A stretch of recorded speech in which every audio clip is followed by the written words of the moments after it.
오늘 임마누엘 찬양대 귀한 찬양으로 하나님께 영광 올려드립니다. 오늘 더 특별히 더 귀한 찬양, 더 잘하신 것 같은데 왠지 아세요?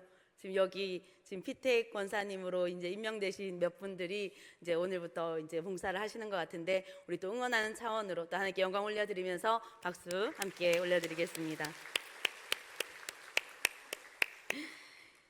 네.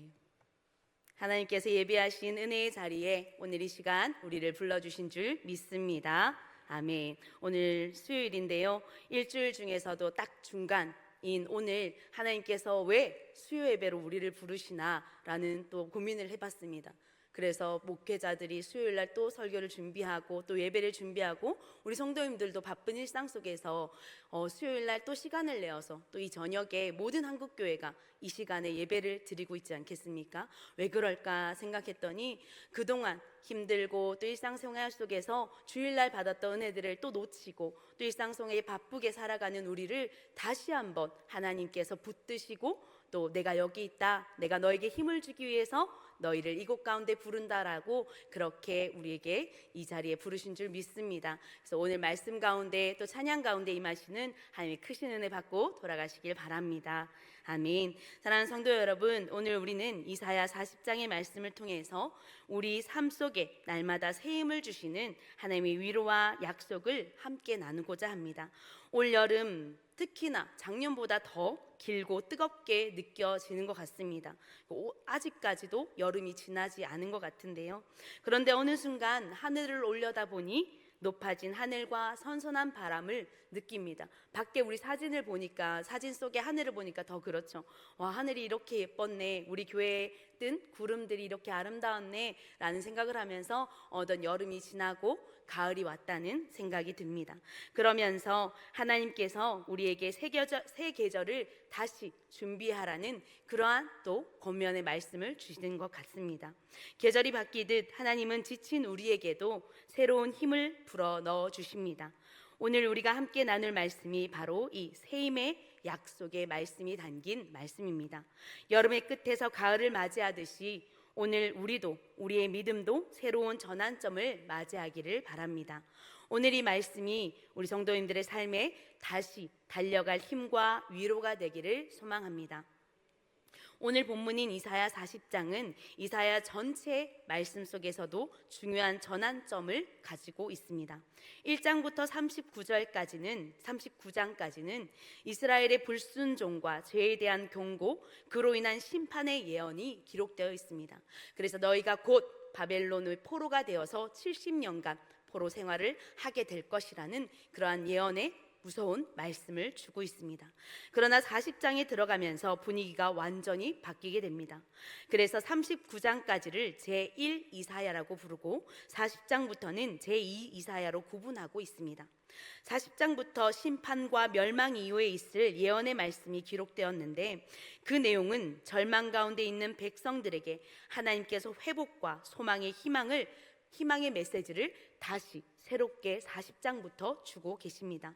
이사야 40장 1절의 말씀 이렇게 기록하고 있습니다. 너희의 하나님이 이르시되 너희는 위로하라, 내 백성을 위로하라. 아멘. 바벨론 땅에서 포로로 살아가게 될 이스라엘 백성들은 모든 희망을 잃게 됩니다. 낯선 땅에서 자유는 빼앗겼고 그들의 믿음은 흔들렸으며 앞날은 보이지 않습니다.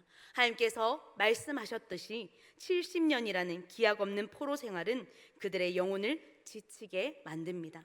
그들은 스스로에게 내 길은 여호와께 숨겨졌으며 내 송사는 내 하나님께서 벗어났다라고 고백합니다. 마치 하나님이 자신들을 잊으신 것 같다고, 더 이상 자신들의 부르짖음에 응답하지 않는 하나님, 나를 버리신 하나님이라고 말하고 있는 것입니다. 우리는 지난주 부흥회로 또 주일 예배로 은혜로운 시간을 경험했습니다. 하나님의 말씀을 받고 많은 성도님들이 각자의 다짐과 또 이렇게 살겠노라 하나님 앞에 기도도 했을 것입니다. 하지만 지금 여러분 어떻습니까? 현실은 때로는 우리를 무기력하게 만듭니다. 직장에서의 경쟁, 가정에서의 크고 작은 문제들, 신앙생활에서 오는 영적 침체는 우리의 권명과 우리의 다짐을 비웃기라도 하듯이 우리를 쉽게 피곤하게 하고 낙심하게 합니다.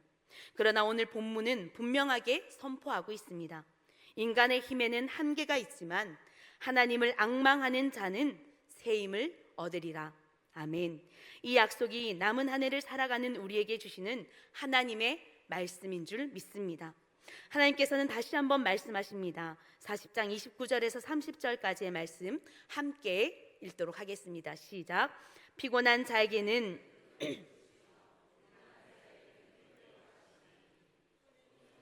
피곤하며 곤비하며 장정이라도 넘어지며 쓰러지네. 아멘. 여기서 피곤하며 곤비하다라는 표현은 단순히 육체적으로 지친 것을 넘어서 영적으로나 정신적으로 완전히 다 소진된 상태를 말하고 있습니다. 기진맥진했다. 이제 완전히 손가락 까딱할 힘 하나 남지 않았다라는 뜻이 되겠죠.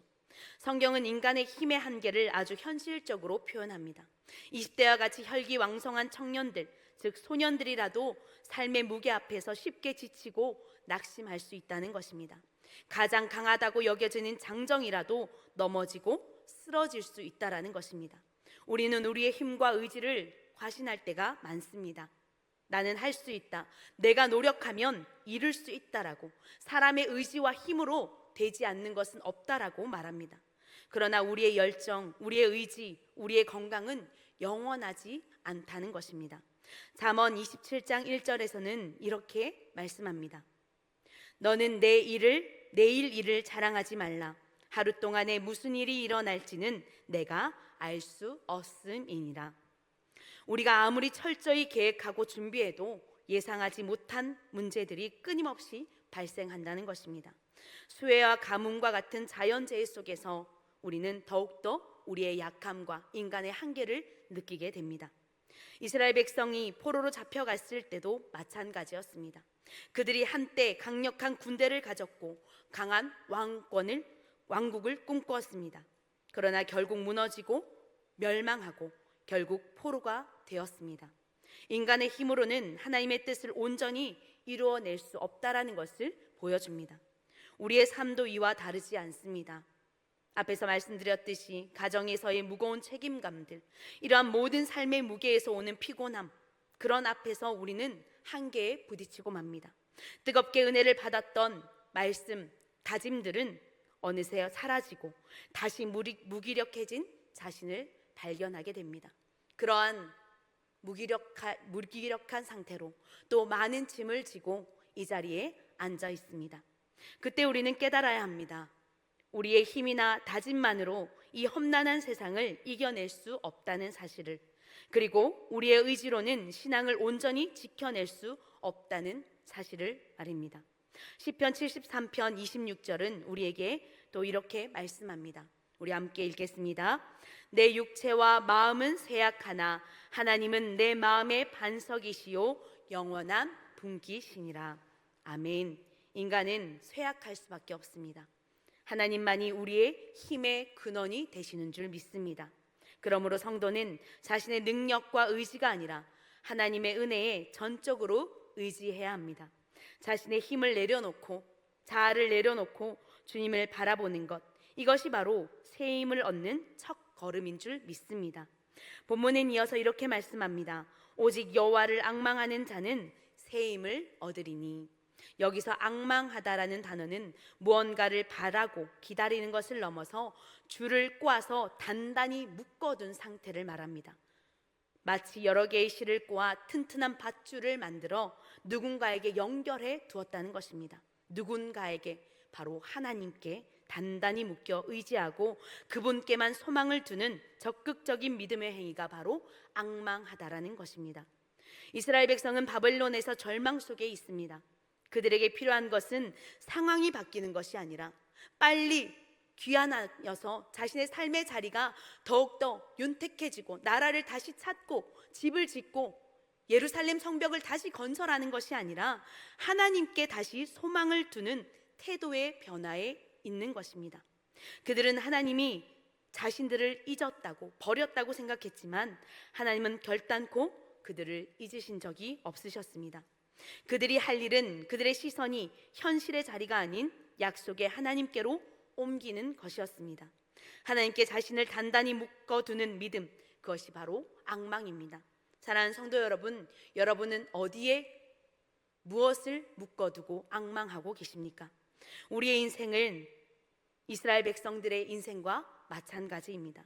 성도인 우리는 이 땅 가운데 나그네로 살기로 작정한 사람들입니다. 광야 길 가운데 던져진 우리의 삶은 예수님의 말씀대로 평탄한 길, 넓은 길이 아니라 좁은 길이며 십자가의 길을 따르는 그런 삶이라고 우리 가운데 이미 말씀하셨습니다.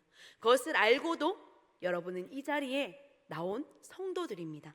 바로 이것을 그리스도인의 삶이라고 하죠. 이스라엘 백성들은 분명 하나님께 먼저 선택받은 축복된 백성이었습니다.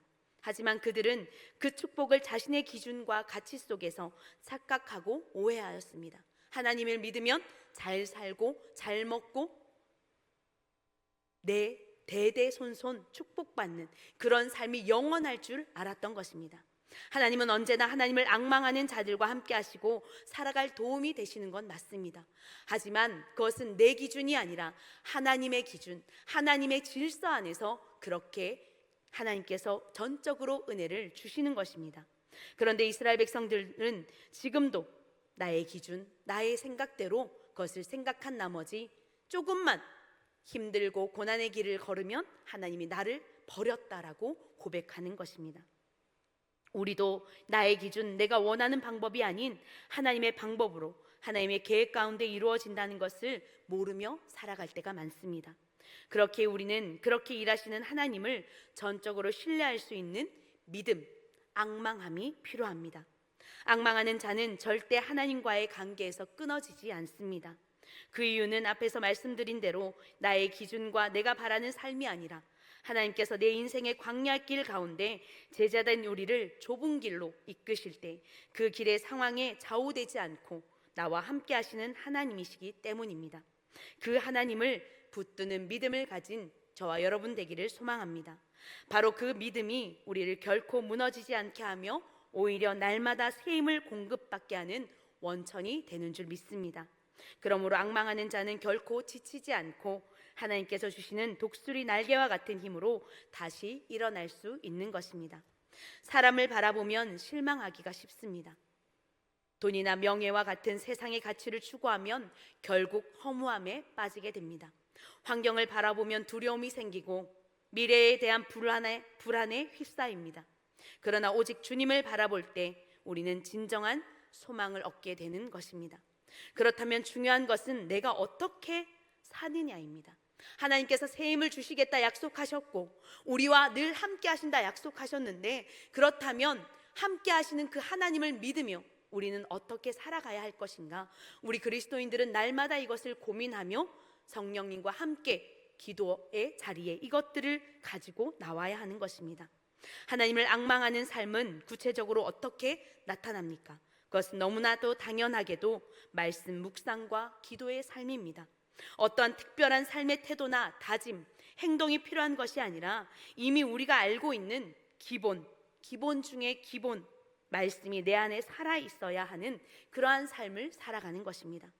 우리가 하나님의 말씀을 묵상하며 기도할 때에 하나님은 우리에게 지혜와 용기를 주십니다. 또한 공동체 안에서 서로를 격려하며 함께 기도할 때 우리는 하나님께 더 단단히 묶이는 경험을 하게 됩니다. 앙망하는 것은 단순히 기다림이 아니라 적극적으로 반복적인 신뢰의 훈련인 것입니다. 시편 27편 14절은 이렇게 말씀합니다. 우리 함께 읽겠습니다. 너는 여호와를 기다릴지어다. 강하고 담대하며 여호와를 기다릴지어다. 아멘. 언제까지? 예수 그리스도께서 다시 우리 가운데 임하실 때까지, 그 나라가 임할 때까지 우리는 여호와를 기다려야 한다는 것입니다. 그때에 강하고 담대한 힘을 여호와께서 우리에게 허락하신다는 것입니다. 이 기다림 속에서 우리는 하나님께 더욱 단단히 묶이는 경험을 해야 합니다. 우리 중앙교회가 하반기를 달려가며 하나님의 뜻을 온전히 이루려면 우리의 힘이나 지혜를 의지하는 것이 아니라 오직 하나님께 소망을 두어야 합니다. 그러려면 이전에 말씀드렸던 대로 기본에 충실한 신앙을 훈련하고 반복해야 되는 것입니다. 오직 하나님을 앙망하는 교회가 될 때 하나님께서는 새 힘을 부어 주실 것입니다. 본문은 새 힘을 얻는 자에게 주어지는 세 가지 놀라운 약속을 선포하고 있습니다. 첫 번째는 40장 31절 말씀입니다. 첫 번째는 독수리가 날개를 치며 올라감 같을 것이요 라고 말씀합니다. 어디로 올라갑니까? 지금 있는 곳에서 조금 더 높은 곳으로 올라가는 것을 넘어 완전히 새로운 차원으로 나아간다는 의미입니다. 독수리는 자신의 날개를 거의 움직이지도 않고 상승 기류를 이용하여 다른 새들보다 훨씬 높은 고차원의 하늘을 난다고 합니다. 이렇게 날개를 움직이지 않으니 에너지를 절약하여 오랜 시간 높은 하늘을 떠다닐 수 있습니다. 독수리는 날개를 펼친 채 이 바람에 몸을 맡김으로써 최소한의 힘으로 가장 높이 그리고 가장 멀리 날아갑니다. 우리의 신앙도 마찬가지입니다. 우리가 아무리 내 힘을 내어 날갯짓해도 한계가 있습니다. 고작 내 머리 위, 그보다 조금 더 날 수 있겠죠. 하지만 하나님의 성령의 바람에 우리 자신을 온전히 맡긴다면 우리는 이전과는 다른 차원의 믿음으로 비상하게 된다는 것입니다. 하나님께서 주시는 새 힘은 단순히 지친 몸을 회복시키는 것을 넘어 우리의 삶의 차원을 완전히 바꾸는 영적인 비상인 줄 믿습니다. 두 번째 약속은 다른 박질하여도 곤비하지 아니한다라고 약속하십니다. 인생은 마라톤에 비유합니다. 어쩌면 끝이 어딘지도 모르고 계속 달려야 하는 인생이기에 누군가는 중간에 포기하고 싶은 순간들이 찾아올 것입니다. 그러나 하나님이 주시는 힘은 우리가 끝까지 포기하지 않고 달릴 수 있게 한다는 것입니다. 사도 바울은 고린도전서 9장 24절에 이렇게 고백합니다. 운동장에서 다름질하는 자들이 다 달릴지라도 오직 상을 받는 사람은 한 사람인 줄을 너희가 알지 못하느냐. 너희도 상을 받도록 이와 같이 다름질하라. 한눈 팔고 다른 데에 미혹되고 주저앉으면 그 한 사람에 속하지 않게 된다는 것입니다. 이 말씀은 단지 육체의 경주만을 의미하는 것이 아닙니다. 그리스도인으로서의 삶의 경주, 그 길을 지치지 않고 완주하기 위해서는 하나님의 힘이 반드시 필요합니다. 사랑하는 성도 여러분, 우리의 인생의 인생길은 짧은 전속력으로 달리는 단거리가 아닙니다. 끝까지 인내하는 긴 마라톤입니다. 우리의 힘만으로는 중간에 포기하고 주저앉을 수밖에 없습니다. 그러나 하나님께서 주시는 새 힘은 우리가 달려도 곤비하지 않게 하시고 넘어져도 다시 일어나게 하신다고 하십니다. 결국 우리는 하나님의 은혜로 완주하게 될 것이며 믿음을 지킨 자들에게 약속된 의의 면류관을 받게 될 줄 믿습니다. 그러므로 포기하지 말고 하나님이 주시는 힘으로 끝까지 달려가는 저와 여러분들이 되기를 소망합니다. 마지막 약속은 무엇입니까? 걸어가도 피곤하지 않다라고 말씀합니다. 우리의 삶의 대부분은 평범한 걸음의 연속입니다. 특별한 사건보다는 반복적인 매일의 작은 발걸음이 모여 인생을 이룹니다. 우리 청년들에게 상담을 할 때 제가 항상 물어봅니다. 요즘 무슨 고민 없냐? 요즘 어떻게 지내냐? 아무 일 없습니다. 너무 일상이 평범하여서 지루합니다 라고 말합니다. 직장의 출근길, 자녀를 양육하는 하루, 교회 봉사를 위해 걷는 발걸음, 이 모든 평범한 걸음이 우리를 때로는 지루하게, 때로는 그것으로 인하여 지치게 할 수 있다는 것입니다. 그러나 하나님은 그 평범한 걸음 가운데서 은혜의 걸음으로 바꾸어 주십니다. 하나님께서 동행하시면 지루하고 힘들고 지쳐야 할 일상의 걸음조차도 기쁨과 은혜로 바꾸어 주신다는 것입니다. 현실적으로는 가정에서, 직장에서, 교회 사역에서 때로는 지치고 무기력해질 수 있으나 그러나 하나님을 앙망하는 자는 다시 일어난다고 말씀하셨듯이 사랑하는 성도 여러분, 결국 하나님께서 주시는 새 힘은 특별한 순간에만 역사하는 것이 아니라 오히려 매일 반복되는 평범한 걸음 속에서 그분의 은혜가 나타나는 줄 믿습니다. 우리가 하나님께 단단히 묶여 있을 때 걸어가도 피곤하지 않게 하시는 은혜를 누리게 됩니다. 그 은혜가 우리로 하여금 낙심 대신 소망을 품게 하고 무기력 대신 열정으로 살아가게 하며 나아가 가정과 교회와 세상 속에서 하나님과 하나님의 사랑과 연합을 이루어가게 되는 줄 믿습니다. 그러므로 오늘도 주를 앙망할 때 새 힘을 주시겠다 약속하신 그 약속을 믿고 우리의 평범한 걸음을 은혜의 걸음으로 바꾸어가는 성도들 되기를 축복합니다. 이제 말씀을 맺겠습니다. 사랑하는 성도 여러분, 우리가 부흥회를 통해 받은 은혜와 도전으로 남은 하반기를 이끌어 가야 합니다. 여러분, 우리 부흥회의 주제가 뭐였죠? 네, 우리가 많이 지쳐 있습니다. 그렇죠? 오직 예수였습니다.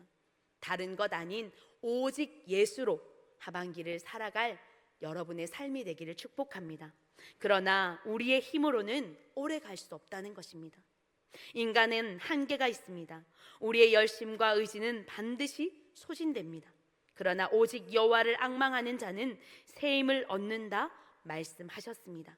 독수리 날개치며 올라가듯 새로운 차원으로 비상하게 하시고 다른 박질해도 곤비하지 않게 하시며 걸어가도 피곤치 않게 하시는 하나님의 약속을 굳게 붙잡길 바랍니다. 우리의 개인의 삶과 가정 그리고 중앙교회가 오직 주님만을 바라보며 하반기를 달려가야 합니다. 오직 예수님 한 분만이면 족합니다라는 그러한 고백이 날마다 터져나오는 그러한 중앙의 모든 권석들 되기를 축복합니다. 우리의 힘을 의지하지 말고 우리의 능력과 지혜를 내려놓읍시다. 오직 하나님께 우리의 삶을 단단히 묶어 그분을 앙망하는 자들이 됩시다. 그럴 때 하나님은 우리 교회를 새 힘으로 세워주시고 주님의 영광을 위한 거룩한 도구로 사용하실 것입니다. 이 약속을 붙들고 남은 한 해 승리하는 모든 중앙의 성도님들 되기를 소망합니다. 함께 기도하겠습니다. 은혜와 사랑이 풍성하신 하나님, 오늘 우리에게 이사야 선지자의 말씀을 통해 귀한 약속의 말씀을 주심을 감사합니다. 우리의 힘은 연약하고 쉽게 피곤하며 넘어지지만 주님을 앙망하는 자는 새 힘을 얻는다 약속하셨사오니 우리가 그 약속 붙들고 살아가게 하여 주시옵소서. 주님, 하반기 오직 예수로 살아가는 우리 모두가 되게 하여 주시고 다른 것 의지하지 않고 예수님만 의지하며 십자가 신앙 붙들고 살아가는 저희 되게 하여 주시옵소서.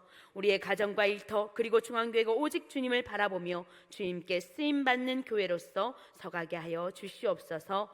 감사드리옵고 예수님의 이름으로 기도합니다. 아멘.